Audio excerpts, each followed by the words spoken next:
Hoje vamos analisar um caso da segunda metade do século XIX, então relaxe enquanto vamos para a Inglaterra.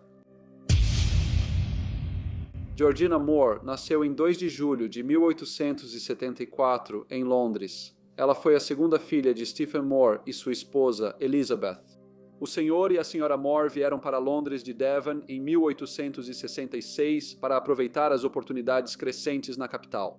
Foi uma decisão corajosa, pois não conheciam ninguém na cidade. Mas Stephen Moore era carpinteiro habilidoso e logo encontrou emprego. Georgina era uma criança agradável e sempre gostava de ir à escola. A educação gratuita se tornou mais acessível após a Lei de Educação de 1870, que tornou a frequência escolar obrigatória para crianças entre 5 e 12 anos. As autoridades locais foram encarregadas de criar e manter escolas e garantir o acesso universal à educação. No verão de 1880, a família se mudou para uma casa na rua Winchester, número 105 em Pimlico. Essa era uma área bastante abastada. Conhecida por sua elegante arquitetura georgiana e pela proximidade de pontos importantes como o Palácio de Buckingham, suas ruas eram repletas de uma mistura de atividades residenciais e comerciais, com grandes casas geminadas e mercados movimentados. No entanto, apesar disso, Pimlico também abrigava bolsões de pobreza que coexistiam com suas áreas mais prósperas. Isso evidenciava as limitações da vida urbana vitoriana, e a família Moore vivia em um dos bairros menos abastados. Na manhã de terça-feira, 20 de dezembro de 1881, a pequena Georgina Moore, de 7 anos, caminhou a curta distância até a escola da Igreja Metodista Livre Unida, na Westmoreland Street. Ela era uma criança brilhante e inteligente, conhecida por seu bom comportamento e pontualidade. Também era uma aluna popular na turma. Às 12h30, após as aulas, as crianças almoçaram e Georgina foi ver sua mãe, que visitava uma amiga na Westmoreland Street. Ela ficou lá por quase 1 hora, antes de caminhar a curta distância de volta para a escola. Porém, ao final do dia escolar, Georgina não voltou para casa. Às 16h30 daquela tarde, a Sra. Moore começou a se preocupar, pois não era do feitio de Georgina se atrasar para o chá. A Sra. Moore foi até a escola procurar sua filha, mas para seu desespero, foi informada de que Georgina não havia assistido às aulas da tarde. A Sra. Moore estava muito preocupada, sentindo que algo ruim poderia ter acontecido com sua filha. Ela correu até a delegacia, onde o policial de plantão disse que sua filha provavelmente só havia ido à casa de uma amiga. Apesar da falta de preocupação dele, decidiu-se enviar policiais para visitar hospitais, casas de caridade e outros locais públicos onde a criança poderia estar. Caso ela tivesse sofrido um acidente ou fosse encontrada vagando pelas ruas, no entanto, apesar desses esforços, eles não tiveram sucesso em encontrar a menina desaparecida. Com a chegada da noite, a preocupação se espalhou pela comunidade, levando vizinhos a ajudarem na busca por Georgina, mas ainda sem sinal dela. Uma investigação foi iniciada pelo inspetor Henrique Marshall, do Departamento de Investigação Criminal da Polícia. Ele era conhecido pela presença calma e garantiu aos pais ansiosos que todas as investigações seriam conduzidas com rigor. A descrição da jovem foi divulgada à imprensa. Ela foi descrita como alta para a idade, com pele clara, cabelo loiro com franja e grandes olhos azuis. Ela estava usando um vestido azul escuro com 2 fileiras de botões pretos, um chapéu de palha branco com acabamento em veludo azul, meias de tricô azul escuro e botas abotoadas. O inspetor investigou o passado do Sr. Stephen Moore e de sua esposa, Elizabeth. Todos com quem ele falou disseram que eram um casal honesto, trabalhador e querido por todos. Com o passar dos dias sem sinal de Georgina, o desespero tomou conta da comunidade. Seus pais enfrentaram a angustiante dúvida sobre o que aconteceu com sua filha.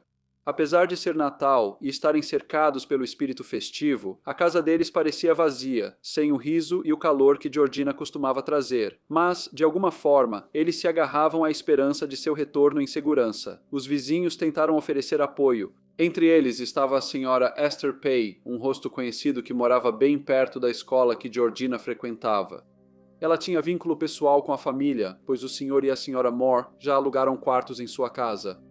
A Sra. Pay frequentemente visitava a Sra. Moore na 105 Winchester Street para perguntar se havia alguma novidade sobre Georgina. Apesar da gentileza e consideração da Sra. Pay durante suas visitas, a Sra. Moore sentia que havia algo estranho em suas preocupações. Uma recompensa foi oferecida pelo secretário de Estado e por um vizinho rico chamado Sr. Ingram, mas, mesmo assim, não havia notícias sobre o paradeiro da jovem. Porém, surgiram rumores de que a Sra. Pay foi vista com a criança desaparecida no dia do sumiço. Esses rumores chegaram ao conhecimento do inspetor Marshall, levando-o a investigar mais a fundo. No dia 5 de janeiro de 1882, ele foi até a residência da Sra. Pay para interrogá-la sobre o assunto. Quando confrontada, a Sra. Pay insistiu que não sabia nada sobre o desaparecimento da menina de 7 anos, Georgina Moore. 4 semanas depois, na tarde de 1º de fevereiro de 1882, um barqueiro chamado Alfredo Pinhorn navegava com sua barca pelo rio Medway, a caminho da cidade de Tunbridge. Ao se aproximar da eclusa de Hampstead, perto de Yalding, ele fez uma descoberta surpreendente ao bater sua vara em algo sólido no fundo do rio. Ele rapidamente puxou a vara e, para seu horror, percebeu que, empalado no ferro, estava o corpo de uma jovem garota.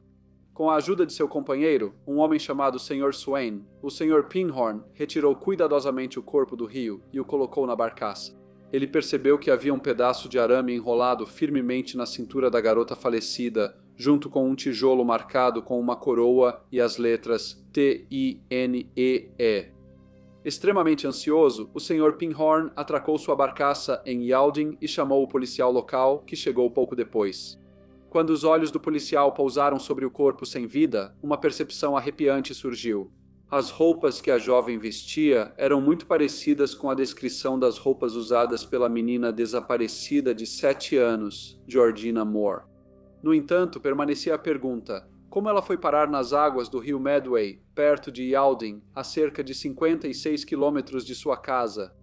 A polícia de Pimlico foi contatada e, acompanhada pelo pai da menina desaparecida, viajou até Yalding. O Sr. Stephen Moore foi chamado para reconhecer o corpo e, ao fazê-lo, seus piores temores se confirmaram. A garotinha encontrada no rio era realmente sua amada filha. Dominado pela dor, o choque inicial do Sr. Moore deu lugar a uma tristeza profunda, confirmando a realidade devastadora de que sua preciosa filha se foi para sempre. Agora, um mistério fora solucionado. O inspetor Marshall estava decidido a descobrir o autor desse terrível crime. Havia uma coincidência estranha. A Sra. Esther Pay, com quem o inspetor Marshall já havia conversado e que morava na mesma rua em Pimlico, onde a criança falecida estudava, estava agora hospedada na casa de campo dos pais, na vila de Nettlestead, muito perto de Yalding. A propriedade era bastante isolada, a apenas 650 metros do rio. O inspetor foi falar com a Sra. Pay mais uma vez, mas sabia que, da última vez em que conversou com ela, a achou uma pessoa um tanto reservada e evasiva. Ela insistiu que não sabia nada sobre os acontecimentos que levaram ao desaparecimento e à terrível morte da jovem criança. Mesmo assim, um policial foi instruído a revistar o quarto dela e fez algumas descobertas perturbadoras. Entre elas estava uma bolsa contendo uma cópia de um jornal com o retrato da menina desaparecida. Também havia um papel com supostas manchas de sangue. Mais mistério surgiu com a revelação de uma carta escrita pela Sra. Pay para o Sr. Moore, cujo conteúdo sugeria que, em algum momento, os dois podem ter sido bastante próximos. Com essas evidências, o inspetor Marshall prendeu a Sra. Esther Pay e a escoltou de volta para Londres. No dia seguinte, uma investigação foi iniciada no Tribunal Policial de Westminster, diante do juiz Partridge. Foi determinado que a jovem havia falecido antes mesmo de entrar na água. No entanto, as circunstâncias exatas em torno do fim prematuro de Georgina permaneciam envoltas em incerteza, e os investigadores não tinham certeza se ela encontrou seu destino nas movimentadas ruas de Londres ou no tranquilo interior de Yalding. Claro, a Sra. Pay negou envolvimento no assassinato. Circulavam rumores sobre o recente avistamento de uma criança com uma mulher misteriosa na estação de trem de Paddockwood, próxima a Yalding. No entanto, parecia bastante improvável que pudesse ter sido a Sra. Pay com Georgina, devido ao avançado estado de decomposição do corpo da menina quando foi encontrado. Também se acreditava que ela já estava na água há algum tempo. O inquérito foi adiado para que a polícia pudesse fazer mais investigações. Ele foi retomado na quarta-feira, 8 de fevereiro de 1882, e os médicos confirmaram que a criança havia morrido por estrangulamento. E então havia sido amarrada a um peso e colocada na água para que afundasse. Foi declarado que a Sra. Pay saiu de casa no dia 20 de dezembro às 13h15 e não retornou até muito tarde. A checagem dos horários dos trens confirmou que ela podia ter ido a Yaldin, matado a criança e voltado para casa naquela noite. Enquanto o inquérito prosseguia, o inspetor Marshall revelou um detalhe convincente. Ele relatou que, na viagem de Yaldin a Londres, a Sra. Pay insistiu várias vezes para que o Sr. Moore ficasse em seu vagão. Ele acrescentou que ela fez comentários insinuantes, sugerindo uma possível ligação do Sr. Moore com o assassinato de sua filha. De acordo com o inspetor, a Sra. Pay disse: "Bem, não se surpreenda se ele fugir, e então você verá que o principal culpado já foi embora." Um menino de 7 anos que conhecia Georgina Moore disse ao tribunal que a viu com uma senhora no dia 20 de dezembro. Quando perguntado se podia identificar a senhora, o menino apontou para a Sra. Pay. A essa altura, já circulavam inúmeros boatos sobre o suposto envolvimento romântico do Sr. Moore com a Sra. Pay. De fato, a Sra. Pay havia se separado recentemente do marido, e isso alimentou especulações de que o ciúme poderia tê-la levado a fazer mal a Georgina.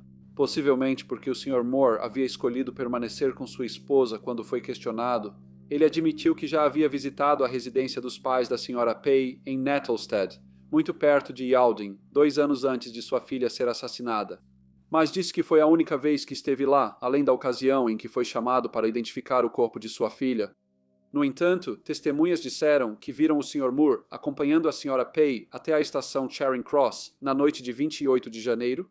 Quando questionado sobre isso, o Sr. Moore respondeu que realmente acompanhou a Sra. Pay até a estação, mas ele insistiu que só percebeu que ela estava indo para Yaldin depois de vê-la comprar uma passagem.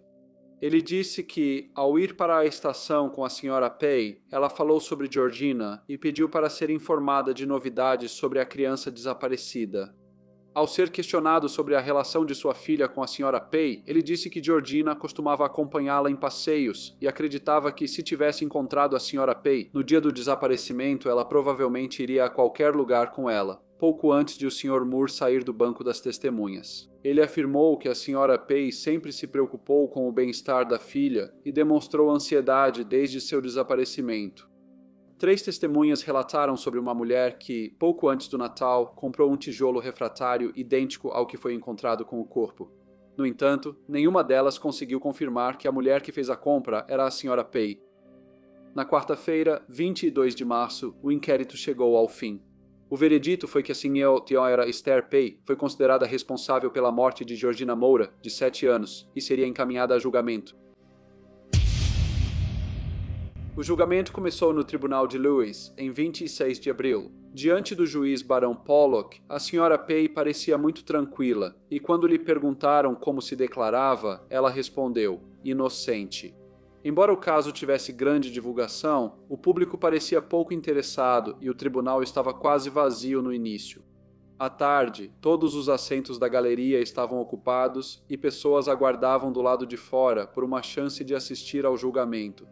Muitas das testemunhas eram as mesmas do inquérito, mas algumas delas forneceram detalhes ou perspectivas adicionais que ainda não haviam sido revelados. A Sra. Elizabeth Moore prestou depoimento e foi observado que ela parecia pálida e fraca. Ela contou como o acusado sempre foi muito gentil com sua filha e a levava para comprar brinquedos e doces, com a voz trêmula. Ela acrescentou que após o desaparecimento de Georgina, a Sra. Pay enviou cartas cheias de preocupação, sempre lamentando o quão triste era tudo aquilo.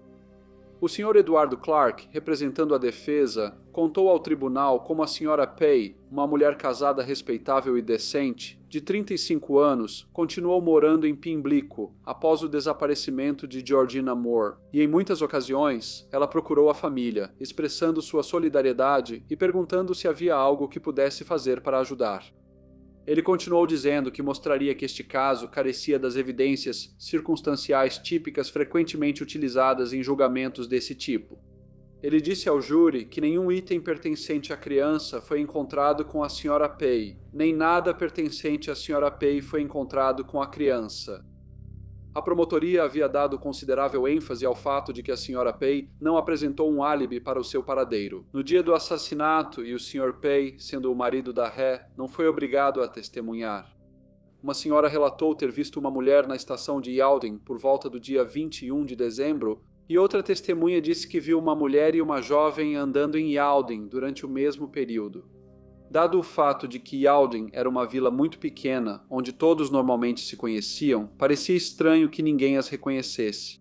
No entanto, das 11 testemunhas que foram chamadas para identificar a Sra. Pei, surpreendentemente, 9 delas não conseguiram identificá-la positivamente. Ainda mais impressionante, 2 testemunhas identificaram erroneamente outra pessoa como a mulher vista com a criança em Yaldin. Isso levantou sérias dúvidas sobre a confiabilidade das testemunhas. A Sra. Pei foi a testemunha, olhou o tribunal e afirmou: "A criança foi morta por despeito, para o Sr. Murro. Ele tratou muito mal as mulheres, algumas que conheço até pior do que a mim, e comigo já foi ruim. Por que não descobrem quem são elas? Talvez assim encontrem o caminho certo. Só se morre uma vez e eu não vou morrer como covarde." Os comentários audaciosos dela causaram um murmúrio de choque e incredulidade no tribunal. No ambiente conservador da década de 1880, declarações tão diretas e acusatórias vindas de uma mulher eram altamente incomuns e despertaram uma mistura de indignação e curiosidade entre os espectadores. O juiz e o júri trocaram olhares inquietos, tentando processar a gravidade das acusações dela e a ousadia com que foram feitas. O Sr. Clark ressaltou evidências médicas que sugeriam que o assassinato provavelmente foi em Londres. Dentro de 2 ou 3 horas após a última refeição da criança, que teria sido por volta das 12h30, na terça-feira, 20 de dezembro de 1881, ele afirmou que o corpo foi transportado para Yaldin. Ele acrescentou que o comportamento da Sra. Pei após sua prisão era compatível com o de uma pessoa inocente. No entanto, o Sr. Poland, da acusação, considerou absurda a ideia de que o assassinato teria ocorrido em Londres e o corpo sido levado para Yaldin. Ele argumentou que, embora provas individuais pudessem parecer incompletas isoladamente, quando consideradas em conjunto, elas formavam um quadro convincente. Segundo o Sr. Poland, a Sra. Pei atraiu a criança para longe de Pimlico antes de matar. Em Yaldin, foi apresentado como prova que a Sra. Pei havia sido vista conversando com Georgina na rua Westmoreland, e testemunhas declararam ter visto uma mulher com uma criança nas proximidades de Yaldin na mesma noite, embora a defesa tenha colocado em dúvida a confiabilidade dessas testemunhas. A principal prova da acusação foi um chale de renda preta encontrado no rio Medway, que testemunhas afirmaram pertencer à Sra. Pei. O chale foi apresentado como um elo crucial, sugerindo uma ligação direta entre a Sra. Pei e a cena do crime. Durante o julgamento, essa prova passou por intenso escrutínio. Durante o contra-interrogatório, a defesa mostrou vários chales de renda preta parecidos aos que as testemunhas identificaram como sendo da Sra. Pei. A semelhança entre esses chales era impressionante e todas as testemunhas hesitaram, incapazes de distinguir o chale da acusação dos demais. A revelação gerou dúvidas sobre a confiabilidade da identificação feita por eles.